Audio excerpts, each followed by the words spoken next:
Central government na Assamese Lon bu classical loan oina honabi matungina handakta recognize tawkhre. Bharat सरकार प्रधानमंत्री नरेंद्र मोदी जी ने cabinet का बैठक में ये निर्णय लिया कि Assamese also a classical language, Bengali is also a classical language. मतलब दोनों भाषा अलग अलग है और दोनों भाषा का पौराणिकता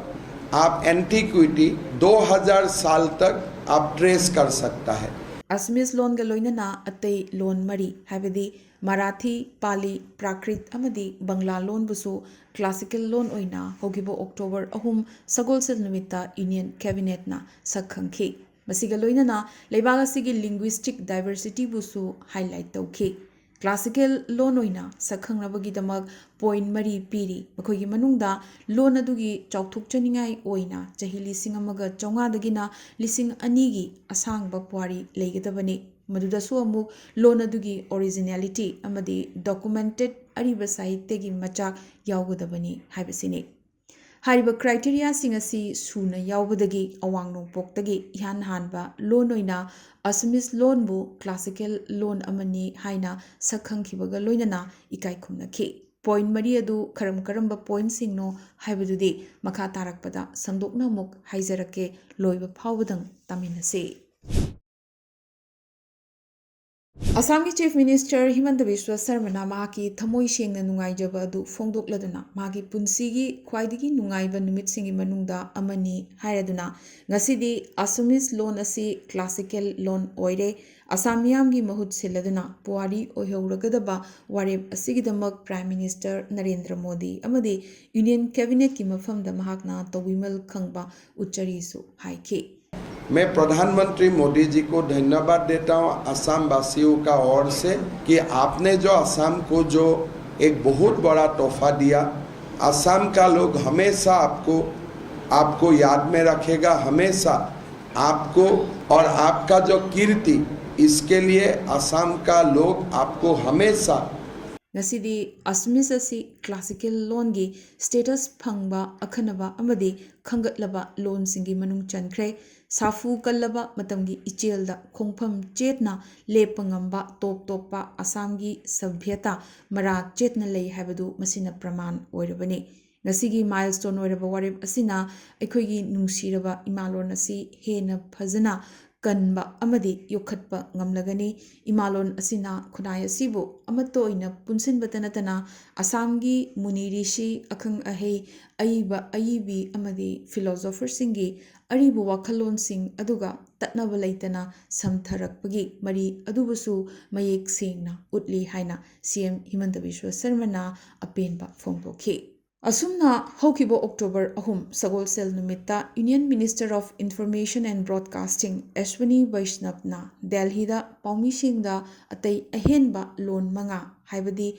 Marathi, Pali, Prakrit, Bengali amadi Assamese loan singasi classical loan oina sakhangle lauthokhi. Waribasi Prime Minister Narendra Modi na chair loduna phamkhiba Union Cabinet na laukibane. Panbayai Tamil, Sanskrit, Telugu, Kannada, Malayalam amadi Uriya loan taruk asidi hanana chauthuk chaningai oiraba mingthol classical language ki fida asi phangkrabane. Handak anoba loan manga amaga hapjinduna hauzik phawbada punna Indian classical loan tarama thoi sukre. Nauna sakhangkraba loan manga asibu ngangliba nahasingna hauzik thabak phangbagi chang yamnamak hengatlagani maroina academic amadi research ki field da yamnamak khumang chawsinba ngamlagani. Asita sunatana Union Ministry of Education gi maikaidagi toppa lam kayada support phangadori madugi manungda research ki damak hena senpham thadarakpa amadi dedicated research center kayasu linkhatkadori. Masida sunatana classical loan singasibu hinghannaba yoktuna thamnaba amadi hena matik magun leiba loan oihannabugidamak hotnariba kathoklaba scholar singda national amadi international gi oiba thakta award kaya piduna ikai khumnabasu utkadori.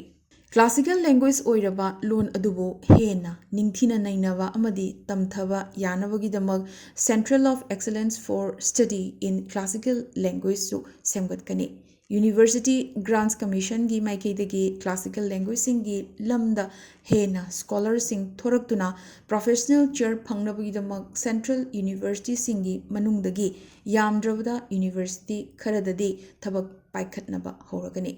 असुमना classical language अमा ओइना सखंगलबा loan अदुना माइकई कयादगी मखल कयागी मतेंग अमदी support फंगदौरिबने नौना classical language ओइना चनबगी अयाब पीख्रबा Marathi loan असि महाराष्ट्रदा ngangnaba लोनने अदुगा पाली अमदी प्राकृत हारिबा loan असिना बिहार उत्तर प्रदेश अमदी मध्य प्रदेशदा ngangnaba लोनने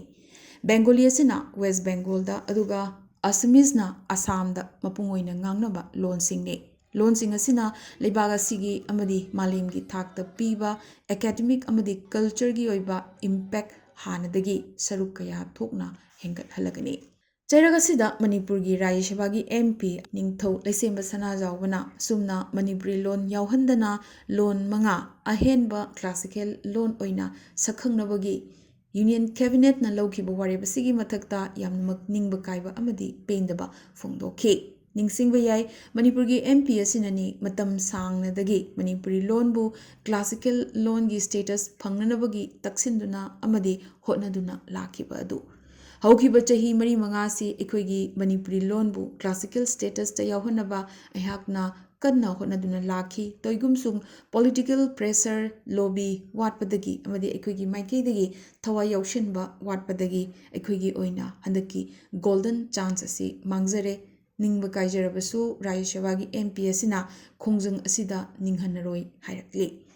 parliament की माकी अरोइब मिकुप फावबा निंगहनबा लैतना Manipuri लोनबु classical लोनगी काइखुमनबा फंगनबा हनबा लैतना होटनखिगनी हाइबगी वाफम फोंदोरखिबगा लोइनना तुंगदा खोंजंग असि माइ पाकनबगीदमक मरि लेनबा पार्टी खुदिमकना मतेंग पांगबिनबसु महाकना हाइजरखे नाकल अमरोमदना मणिपुरगी हानगी चीफ मिनिस्टर ओक्रम इबोबीनसु क्लासिकल लैंग्वेज की लिस्टा अहेनब लोन हंदक हापचिलकपा असिदा मणिपुरी लोन यारोक्तबगीदमक यामनमक पेंदबा अमदी निंगमदबा फोंदोरकले यूनियन कैबिनेट न लौखिबा वारेप अदुगी मरुमदा मणिपुरी लोन यारोक्ट्रिबा असिगी मरम सेंगदोकनबा ऑथोरिटीदा हाइरखे